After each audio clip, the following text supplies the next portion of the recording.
Yo YouTube, comment ça va aujourd'hui? Ici Kelbel, on se retrouve pour une nouvelle vidéo dans laquelle je vais vous montrer des petites astuces secrètes, des fonctions cachées sur iOS qui vont vous changer la vie, tout simplement. Vous êtes curieux, donc c'est parti, n'attendons plus que la vidéo commence.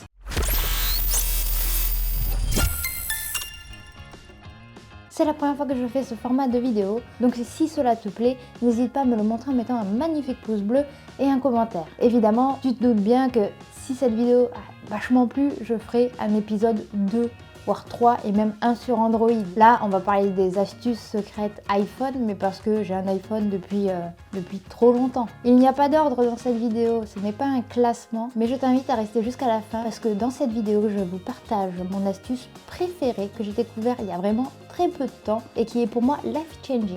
Sans plus tarder, passons à la première astuce. Je suis sûre que tu es comme moi, tu as énormément d'applications et de photos sur ton iPhone. Tu veux libérer de la place sans avoir à tout supprimer, ce qui est totalement normal et totalement faisable. Si tu vas dans les réglages de ton téléphone et puis dans l'onglet Général et Stockage de l'iPhone, il va apparaître une liste d'applications. Tu peux scroller, il y a toutes tes applications et comme tu peux le voir, il y a une petite flèche, donc ça veut dire que tu peux ouvrir un menu, aller dans le détail.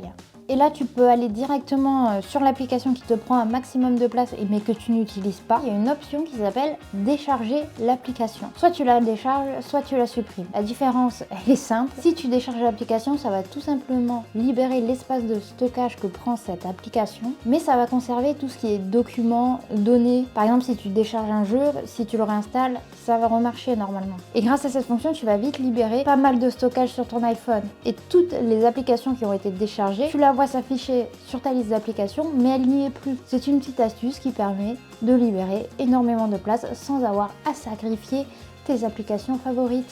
Passons maintenant à la deuxième astuce. Sur mon téléphone, j'ai actuellement 2 barres de réseau 4G. Ça veut tout et rien dire. Il existe un moyen de savoir la puissance exacte envoyée par ton antenne relais et tu vas voir, ça va afficher un score et en fonction de ce score, c'est soit entre excellent, soit entre tu n'as pas du tout de réseau. Plutôt que de grands discours, je vais vous montrer directement. Il suffit d'aller sur l'application téléphone. Là, tu vas dans le clavier du téléphone et tu vas pouvoir entrer ce code. Attention, étoile 3001 hashtag 12345 hashtag étoile.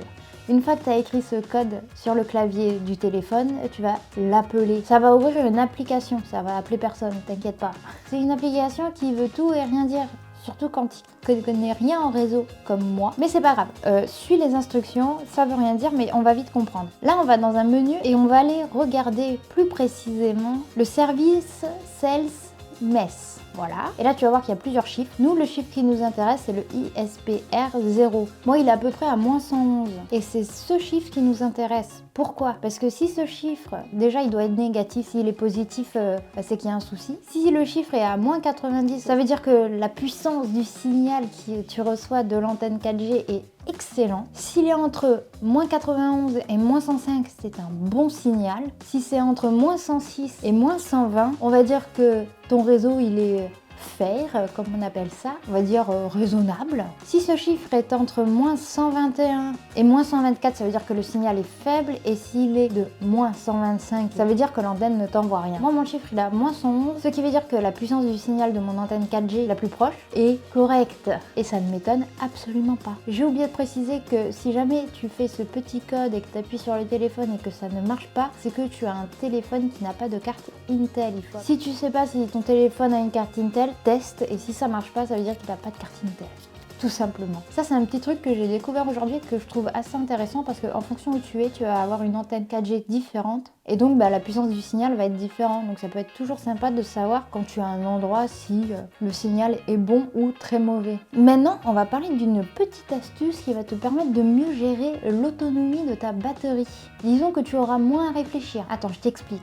Quand tu as plus trop de batterie et que tu veux économiser, tu te mets en mode économie d'énergie en général. Tu sais, c'est quand ta batterie, en haut, l'icône, il devient jaune. Et il faut le faire manuellement. On est en 2021, maintenant on ne veut plus rien faire manuellement, c'est compris? Et je vais te montrer comment économiser de la batterie intelligemment. Là, on va passer sur l'application raccourci de l'iPhone. C'est une application un peu sous-cotée, moi je la trouve géniale. Ça va te permettre de créer des petits programmes qui vont s'exécuter automatiquement. Tu vas vite comprendre, je vais te montrer. Ça fait peur, mais c'est hyper facile. Donc, dans l'application raccourci, tu vas dans automatisation. Là, tu peux ajouter une automatisation personnalisée. Donc, c'est ce que nous allons faire. Tu vas créer une automatisation personnalisée et là, tu vas voir que tu as un menu déroulant avec plein d'actions possibles et imaginables. Et nous, on veut aller dans niveau de batterie. Si tu vas dans niveau de batterie, tu vas pouvoir régler un certain pourcentage de batterie. Par exemple, moi, je veux qu'à 40% de batterie, mon téléphone se mette automatiquement en mode économie d'énergie. Donc, je règle le pourcentage à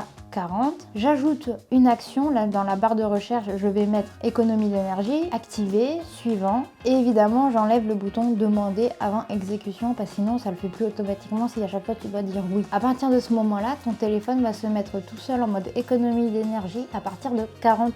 Tu vas donc pouvoir gérer mieux l'autonomie de ta batterie et ça c'est top. Le seul petit souci c'est que il y a des notifications dès que l'iPhone fait une automatisation. C'est hyper chiant. Il n'a pas besoin de me rappeler que je lui ai demandé de faire ça. Mais dans l'onglet notifications, il n'y a pas l'application raccourci. Tu ne peux donc pas supprimer les notifications des raccourcis. Enfin si tu peux, mais pas à partir des notifications. Là c'est une autre technique et ça va se passer dans les paramètres et temps d'écran. Une fois que tu es sur temps d'écran, tu vas pouvoir aller dans voir toute l'activité. Et là, tu as toute l'activité quotidienne ou par semaine. D'abord, tu as la section les plus utilisées. Tu as tout ce qui est activation. Et quand tu scrolles tout en bas, il y a la partie notification. C'est là que ça va être hyper intéressant. Si tu n'as pas encore lancé des automatisations, les notifications de raccourcis ne vont pas s'afficher. Donc, si tu veux supprimer les notifications de raccourcis, lance plusieurs fois une automatisation et là, ça va s'afficher. Une fois que ce sera affiché, tu pourras cliquer dessus parce qu'on voit qu'il y a une petite flèche encore et accéder au menu. Et là, directement, tu vas pouvoir complètement supprimer les notifications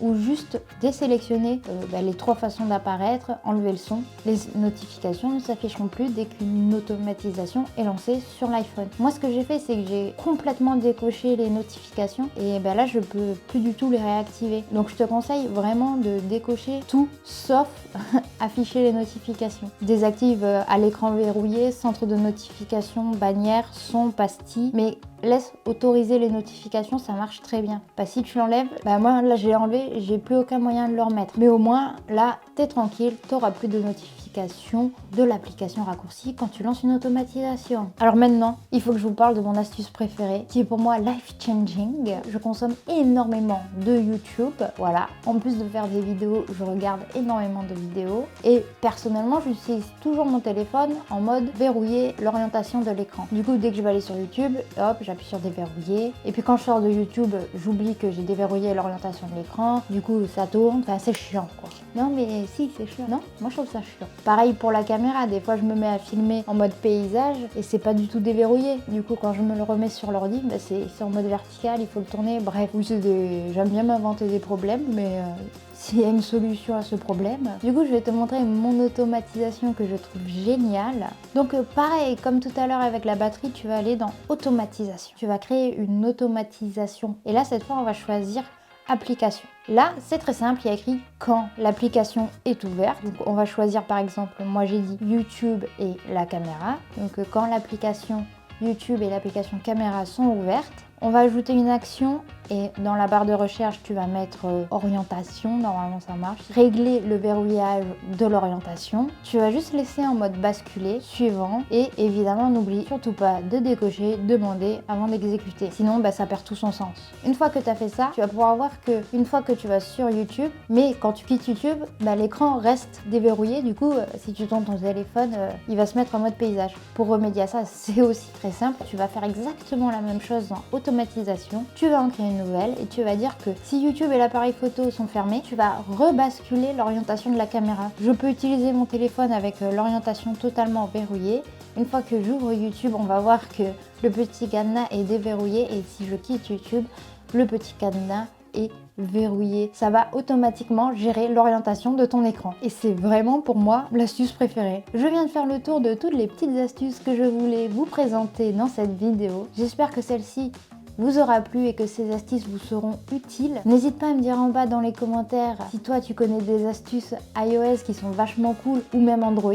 Malheureusement, cette vidéo touche déjà à sa fin. Il est donc temps pour moi de vous dire à ciao, bonsoir et à très bientôt pour de nouvelles vidéos. Surtout, n'hésite pas à t'abonner à ma chaîne YouTube. Je suis aussi sur les réseaux sociaux si tu as envie de me suivre.